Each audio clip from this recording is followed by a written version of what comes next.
లలిత exchange Utsav పాత నగల అదే బరువుకి కొత్త నగలు తీసుకో నగల ప్రైస్ లో 20% ఆదా చేసుకోవచ్చు. బీజేపీ పార్టీకి అమ్ముడు పోవడానికి వైసీపీ పార్టీ నుంచి ఎందుకు పోటీ నిలబెట్టారు? బీజేపీ పార్టీకి అమ్ముడు పోవడానికి తెలుగుదేశం పార్టీ నుంచి ఎందుకు పోటీకి పెట్టాలి? మొత్తం అందరూ బీజేపీ జెండాలే పెట్టుకోవచ్చు కదా. కనీసం ప్రజలకు క్లారిటీ ఉంటుంది కదా, బీజేపీ పార్టీకి ఓటేస్తున్నాము, బీజేపీ పార్టీని గెలిపిస్తున్నాము అని. ప్రజల దగ్గరేమో ఒక మాట చెప్తారు, ప్రజలనేమో మభ్య పెడతారు, ప్రజల దగ్గరేమో బీజేపీ కాదు అన్నట్టు నటిస్తారు. కానీ లోపల మాత్రం మొత్తం టీడీపీ అయినా బీజేపీ అయినా వైసీపీ అయినా బీజేపీ పార్టీ తొత్తులే. టీడీపీ అయినా వైసీపీ అయినా బీజేపీ పార్టీతో పొత్తులే. అది ప్రత్యక్షంగా కానీ పరోక్షంగా కానీ టీడీపీకి వైసీపీకి పొత్తు ఉంది అన్నది నిజం. లేకపోతే 5 సంవత్సరాలలో కనీసం ఒక్కసారైనా బీజేపీ పార్టీని వ్యతిరేకించాయా? టీడీపీ పార్టీ అయినా వైసీపీ పార్టీ అయినా ఒక్క అంశంలో కూడా నిలదీయలేరు. ఎక్కడ ఏ అవసరం ఉన్నా టీడీపీ పార్టీ అయినా బీజేపీకి సపోర్ట్ చేస్తుంది, వైసీపీ పార్టీ అయినా బీజేపీకి సపోర్ట్ చేస్తుంది. మన రాష్ట్రానికి ఏం చేసింది బీజేపీ పార్టీ అని మీరు సపోర్ట్ చేస్తున్నారో టీడీపీ వైసీపీ సమాధానం చెప్పాలి. మనకు స్పెషల్ స్టేటస్ ఇచ్చుంటే మీరు సపోర్ట్ చేయండి, ప్రజలు కూడా సపోర్ట్ చేస్తారు. మనకు పోలవరం జాతీయ ప్రాజెక్టు చేసి 90% నిధులు ఇస్తామన్న మాట నిలబెట్టుకుని ఉంటే మీరు బీజేపీ పార్టీకి సపోర్ట్ చేయండి, ప్రజలు కూడా హర్షిస్తారు. ఒకవేళ మనకు రాజధాని కట్టడానికి నిధులు ఇచ్చుంటే టీడీపీ పార్టీ అయినా వైసీపీ పార్టీ అయినా బీజేపీ పార్టీకి మీరు మద్దతు ఇవ్వండి, ప్రజలు కూడా హర్షిస్తారు. 2 కోట్ల ఉద్యోగాలలో మన బిడ్డలకు ఉద్యోగాలు ఇవ్వలేదు, మన రైతుల్ని పట్టించుకోలేదు, మనకు స్పెషల్ స్టేటస్ లేదు, మనకు ఏ మాత్రం పట్టించుకోని పార్టీకి వైసీపీ అయినా టీడీపీ పార్టీ అయినా ఎందుకు మద్దతు ఇస్తున్నారో ప్రజలకు సమాధానం చెప్పాలి. ఆఖరికి మణిపూర్లో ఎంతమంది క్రైస్తవులను 2000 చర్చలను ధ్వంసం చేసిన, 60,000 క్రైస్తవులని నిర్వాసితులను చేసిన, కనీసం అప్పుడు కూడా జగన్ రెడ్డి గారు క్రైస్తవుడు అయ్యుండి కూడా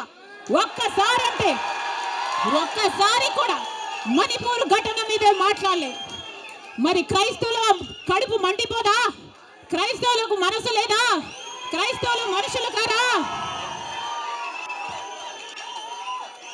మనుషులు చచ్చిపోతున్నా మీరు పట్టించుకోకుండా బీజేపీకి మద్దతు ఇస్తున్నారంటే మీరు మనుషులు అవునా కాదా? టీడీపీ పార్టీ జగన్ రెడ్డి గారు చంద్రబాబు గారు సమాధానం చెప్పాలి, ప్రజలకు సమాధానం చెప్పాలి. మళ్ళీ చెప్తున్నాం, ఆంధ్ర రాష్ట్రంలో ప్రజలందరినీ హెచ్చరిస్తున్నాం, బీజేపీ పార్టీకి టీడీపీ పార్టీకి వైసీపీ పార్టీకి పొత్తులు ఉన్నాయి.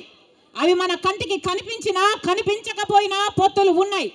గత 5 సంవత్సరాలుగా చూసాం, టీడీపీ ఎంపీలైనా వైసీపీ ఎంపీలైనా బీజేపీకే మద్దతు ఇచ్చాయి, ప్రతి అంశంలో వాళ్ళ పక్కన నిలబడ్డారు. ఆఖరికి మణిపూర్ అంశంతో సహా బీజేపీ పార్టీకి తెలుగుదేశం పార్టీ వైసీపీ పార్టీ మద్దతు ఇచ్చిన మాట వాస్తవం.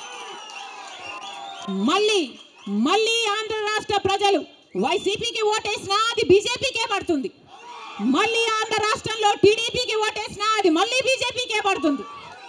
వీళ్ళిద్దరూ కలిసి బీజేపీని బలపరుస్తున్నారు తప్ప ఆంధ్ర రాష్ట్ర ప్రజల మేలు కోసం ఆలోచన చేయడం లేదు, ఆంధ్ర రాష్ట్ర ప్రజల ప్రయోజనాల కోసం ఆలోచన చేయడం లేదు. స్వలాభం కోసం ఆంధ్ర రాష్ట్ర ప్రజలను తాకట్టు పెట్టారు అన్నది వాస్తవం.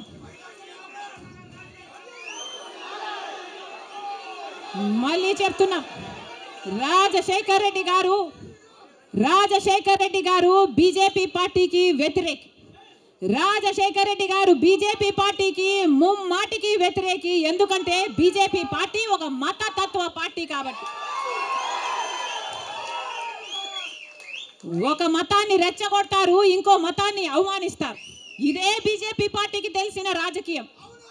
మతం పేరుతో చిచ్చు పెట్టాలి, ఆ మంటలో వీళ్ళు చలి కాచుకోవాలి. ఇదే బీజేపీకి తెలిసిన మంత్రం. అందుకే రాజశేఖర్ రెడ్డి గారు బీజేపీని ఎప్పుడు వ్యతిరేకించారు.